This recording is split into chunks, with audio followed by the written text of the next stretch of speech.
देश में है भयंकर बेरोजगारी। काम धंधा कोई बचा नहीं।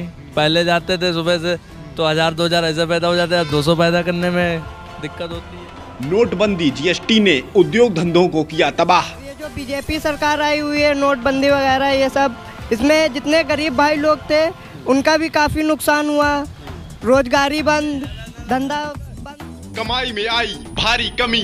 पहले तो सुबह से शाम तक 1000, अब सुबह से शाम तक 200, 800 का घाटा। अगर आज आप 15,000 कमा रहे हैं तो इसमें आप कितना क्या बचा ले रहे हैं? कोई नहीं बचा पाता, कोई ड्राइवर नहीं बचा पाता। परिवार कैसे चल रहा है? और परिवार बस चल रहा है, बस जिंदगी जी रहा है आदमी।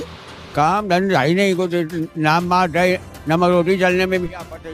अगर मोटी मोटी बात करें, जैसे पहले अगर 1000 रुपया बचता था तो अब कितना बच रहा है? अगर बचत की बात करते हैं, पहले 1000 बचते थे, 200-300 में आफत है।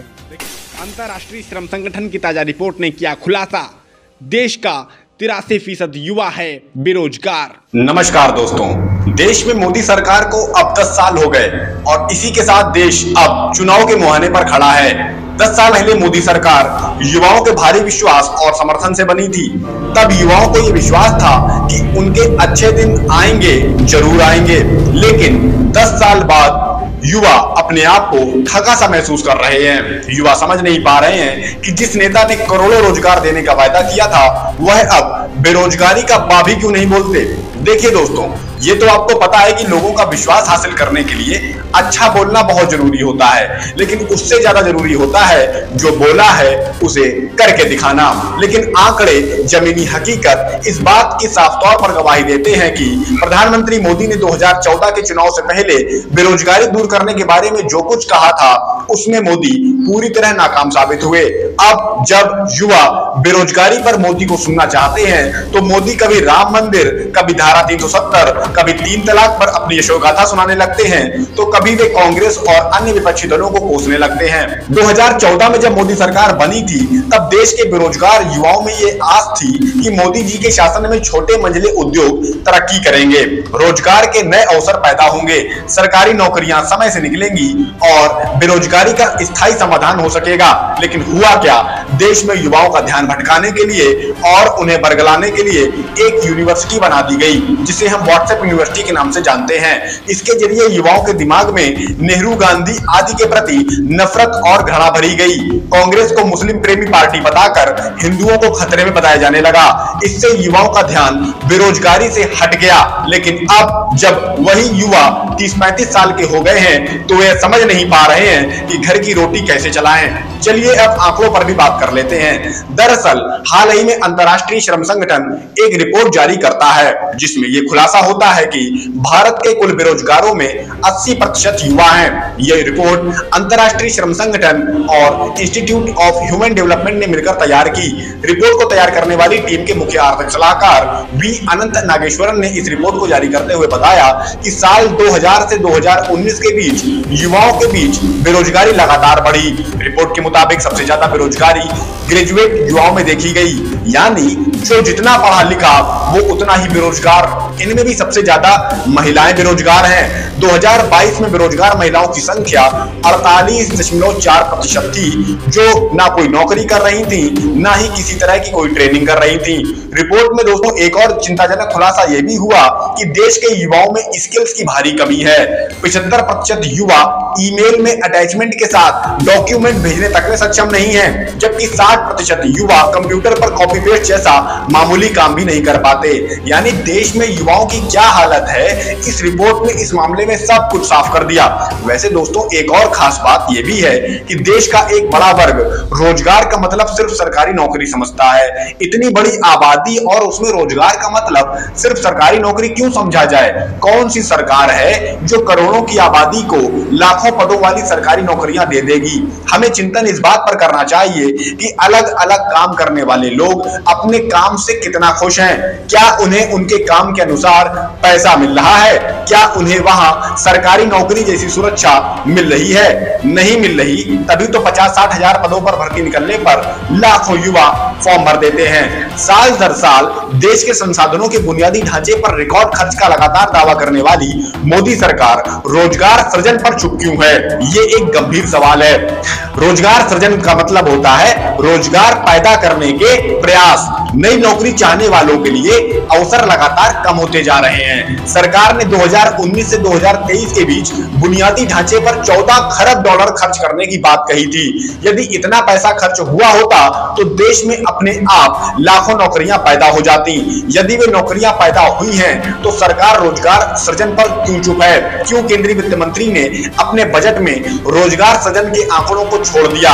वैसे आपको बता दें कि जिस देश में बुनियादी ढांचे पर जितना निवेश किया जाता है वहां रोजगार उतनी ही तेजी से पैदा होते हैं, लेकिन आंकड़े साफ गवाही देते हैं कि पिछले 5 वर्षों में देश में सभी तरह के रोजगारों में बड़ी कमी हुई। चाहे नौकरियां हो या दैनिक वेतनभोगी मजदूर, बड़ी संख्या में सबने रोजगार खोए।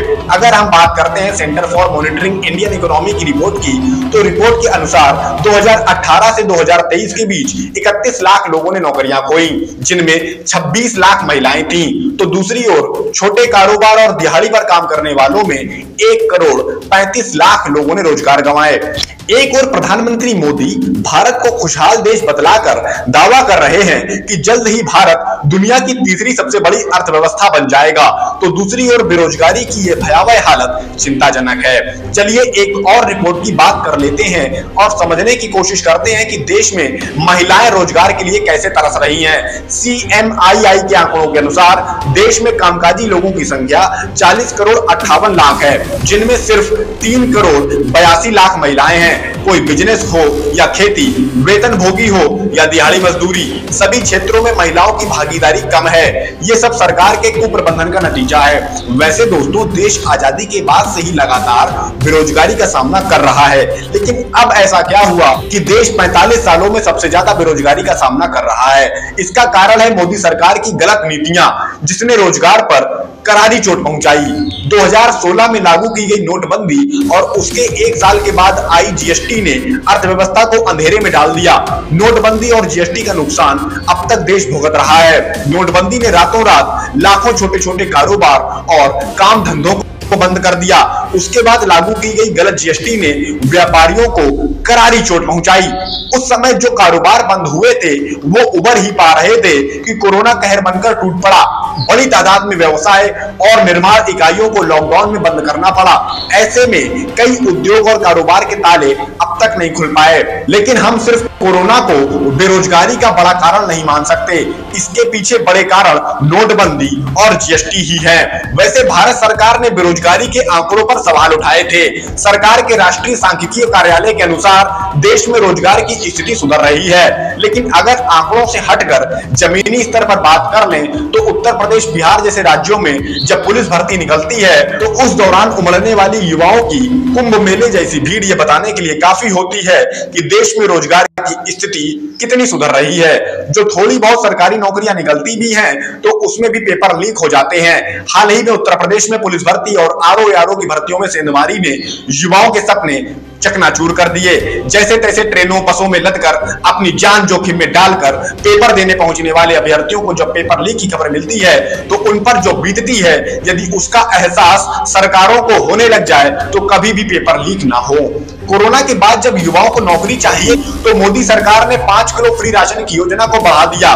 पहले तो ये योजना कुछ समय के लिए शुरू की गई, लेकिन बाद में चुनावी और सियासी लाभ लेने के लिए इसे सीधे 2028 तक के लिए बढ़ा दिया गया। यानी सरकार का साफ कहना है कि फ्री राशन खाओ, नौकरी का हिसाब मत मांगो। लेकिन अब युवा समझने लगा है कि यदि उसे नौकरी अब ना मिली तो उसके सामने आजीवन बेरोजगार रहने का खतरा पैदा हो जाएगा। इसलिए युवाओं का अब तेजी से कांग्रेस की ओर रुझान बढ़ रहा है।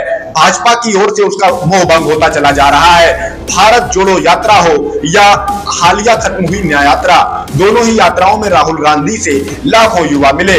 सबने अपनी अपनी तकलीफें राहुल को बताई। युवाओं ने समझ लिया कि जिस राहुल गांधी के बारे में व्हाट्सएप यूनिवर्सिटी में जाने क्या क्या अनर्गल बातें पढ़ाई जाती थी, ये बंदा ऐसा तो है ही नहीं। ये तो हम जैसे युवाओं से मिल रहे हैं, बात कर रहे हैं, समस्याओं को जान समझ रहे हैं।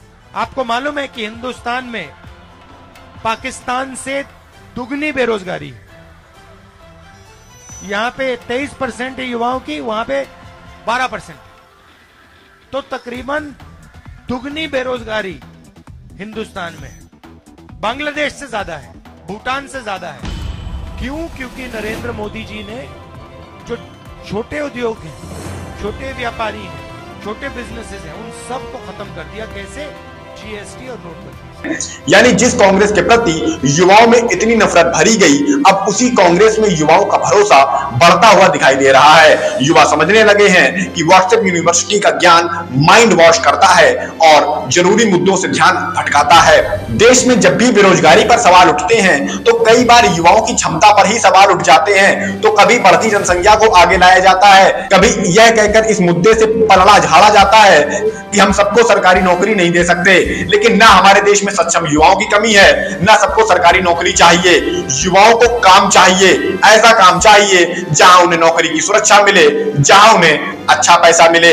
मेरी युवा साथियों से अपील है कि अब की बार धर्म जाति से ऊपर उठकर रोजगार, महंगाई, शिक्षा, स्वास्थ्य से जुड़े मुद्दों पर वोट करें। और एक सबसे खास बात, अपने हक और अपने अधिकार के लिए आवाज उठाएं। आवाज ना उठा सकें तो ऐसे लोगों का सपोर्ट जरूर करें जो आपकी आवाज उठाते हो, जो आपके अधिकारों के लिए लड़ाई लड़ते हो।